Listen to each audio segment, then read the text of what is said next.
to De Los Reyes Optical. Sa mga eyeglasses, sa may mga problema, ano naman na rin. So today, akong i-avail lang ako ang free na eyeglasses. Yearly na free din sa De Los Reyes. Kay ang De Los Reyes Optical ay partner ng IMG o International Marketing Group. So dito kasi sa Pinas, umuwi tayo dito, kaya mag-a-avail tayo ng ating free. Sayang din naman kasi gumagamit ako ng eyeglass. Gumagamit ako ng 12 years na.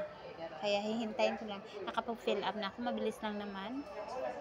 Tapos hahanapin lang yung voucher nyo sa yung sa De Los Reyes.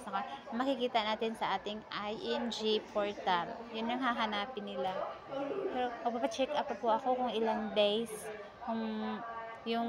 Kasi check pa ng doktor kung ano ba yung klaseng lens na gagamitin para sa akin. Kasi kapag yung normal lang siya, mabilis lang, baka mamayang hapon nakuha. Pero kasi yung sa akin, far and near, kailangan ko yun.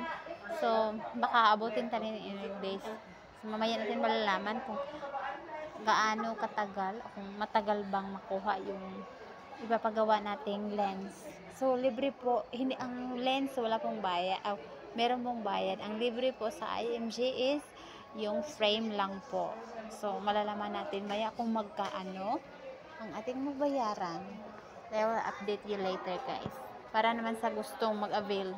Kasi sayang naman kapag gumagamit kayo ng eyeglasses. Kaya punta ka lang kayo sa IMG partner, itong De Los Reyes Optical. Diba?